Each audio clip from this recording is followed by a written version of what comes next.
21 सितंबर 1954 को आइन साज असम्बली ने गवर्नर जनरल के वो तमाम इख्तियारात छीन लिए जिन्हें इस्तेमाल करके वो वज़ीर आज़म या काबीना को मुअत्तल कर सकते थे।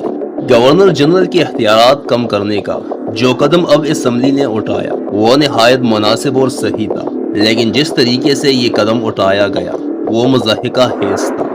असम्बली के मेंबर मफलूज गुलाम मोहम्मद से इस कदर खौफजदा थे कि उन्होंने ये कार्रवाई चोरों की तरह दबे पाव चुपचाप कर की। तरमीमात का रिजोल्यूशन छपवा कर मेंबरों को फौरन तकसीम ना किया गया, बल्कि आधी रात को असम्बली में उनके फजन हॉलों में रखवा दिया गया।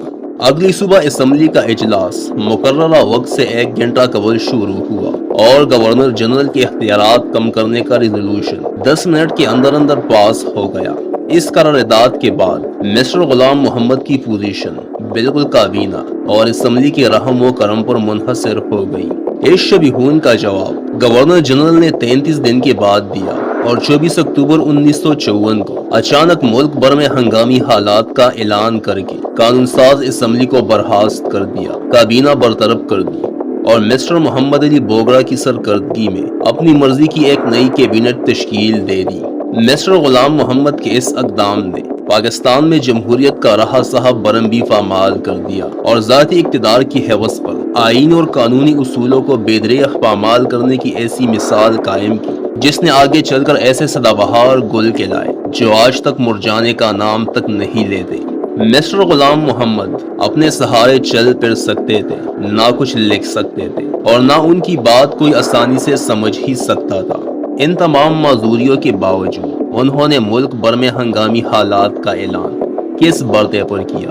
फील्ड मार्शल अयूब खान ने अपनी किताब जिस रिज़्क से आती हो परवाज में कोताही में लिखा है कि हंगामी हालात का ऐलान होने से पहले वो प्राइम मिनिस्टर मोहम्मद अली बोगरा, चौधरी मोहम्मद अली और सिकंदर मिर्जा के साथ अमेरिका गए हुए थे। वहाँ पर वज़ीर आज़म को गवर्नर जनरल का पैगाम मिला कि फौरन वापस आओ। ये पैगाम पाकर उन सब ने जल्द से जल्द वापस आने की ठान ली। जब वो लंदन पहुंचे तो मालूम हुआ कि उस रोज कोई हवाई जहाज मशरिक की तरफ नहीं जा रहा, इसलिए उन्होंने कराची के लिए एक हवाई जहाज चार्टर कर दिया। इसके बाद के वाकयात अयूब खान के अपने अल्फाज में इस तरह रोनुमा हुए। लंदन एयरपोर्ट पर गवर्नर जनरल ने मुझे फोन पर बुलवाया, लेकिन उनकी बात मेरी समझ में बिल्कुल ना आई। मैंने टेलीफोन सिकंदर मिर्जा को दे दिया।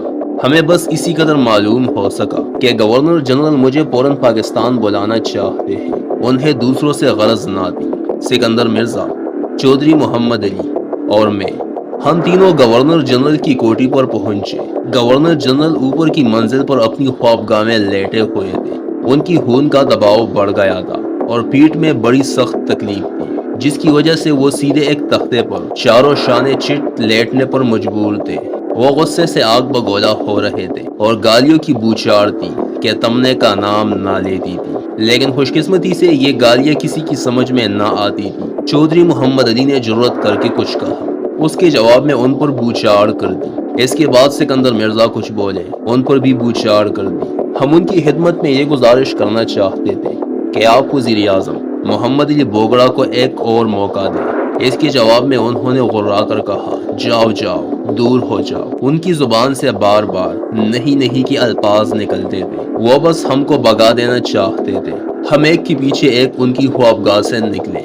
आगे आगे सिकंदर मिर्जा, उनकी पीछे चौधरी मोहम्मद अली और सबसे पीछे मैं कमरे से बाहर कदम रखने ही को था कि उस नर्स ने जो उसकी खिदमत पर मामूल थी मेरा कोट पकड़कर खींचा। मैं पलटा, देखता हूँ कि मैं एक बिल्कुल मुख्तलिफ आदमी से दो चार हूँ। यही हमारे बीमार और बूढ़े गवर्नर जनरल जो लम्हा भर पहले गुस्से से दीवाने हो रहे थे, अब उनका चेहरा मुसरत से खिल उठा था और वो कहकहे लगा रहे थे। मैंने दिल में कहा, आप भी बड़े हजरत हैं। उन्होंने एक खास मुसरत की चमक आंखों में लिए मुझे इशारा कहा, मसहरी पर बैठ जाओ। इसके बाद उन्होंने तकिए की नीचे से 2 दस्तावेजें निकाली। उनमें से एक पर कुछ इस किस्म की इबारत थी, मैं गुलाम मोहम्मद फला फला वजू की बिना पर फला फला इख्तियारात जनरल अयूब को सौंपता हूँ और उन्हें हुक्म देता हूँ कि वो 3 महीने के अंदर अंदर आईन तैयार करें। मैंने उस कागज पर नजर डाली और दिल में कहा, खुदा आपसे समझे, पिछले 8 बरस तो आपको होश ना आया और अब आप चाहते हैं कि मैं 3 महीने में दस्तूर बना के पेश कर दूं। دوسری دستاویز اس مضمون کی تھی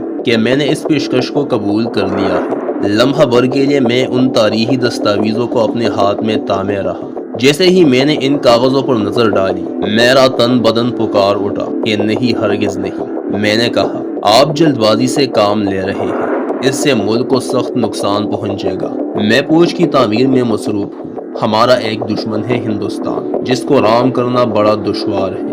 ہم ہزار چاہے کہ وہ ہمیں دشمن نہ سمجھے، مگر وہ دشمن سمجھنے پر تلا ہوا ہے۔ میں اپنے پیشے میں رہ کر ملک کی بہتر خدمت کر سکتا ہوں۔ میرا خیال ہے کہ میں کچھ مفید کام سر انجام دے سکتا ہوں۔ آپ اپنی موجودہ ذہنی کیفیت میں کوئی بات کر گزرنا چاہتے ہیں جس کا نتیجہ آگے چل کر سوائے ملک کے نقصان کی کچھ اور نہیں ہوگا۔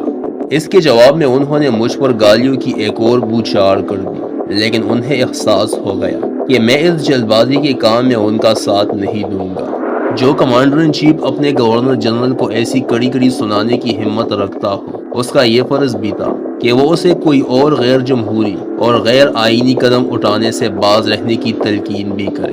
لیکن ایوب خان نے مسٹر غلام محمد کو ایسی کوئی وارننگ نہ دی، بلکہ اس کے برعکس جب ہنگامی حالات کا اعلان ہوا اور اسمبلی کی برطرفی کے بعد نئی کابینہ بنی، تو ایوب خان نے کمانڈر ان چیف کے عہدے کے ساتھ ساتھ اس میں وزیر دفاع کا منصب بھی قبول کر لیا۔ سکندر مرزا اس نئی کابینہ میں وزیر داخلہ مقرر ہوئے۔ ان دونوں حضرات کی رفاقت مسٹر غلام محمد کے لیے بڑی زبردست پشت پناہی، اور غالباً یہی وہ شے تھی جس کے زور پر انہوں نے اتنا بڑا قدم بھی اٹھایا تھا۔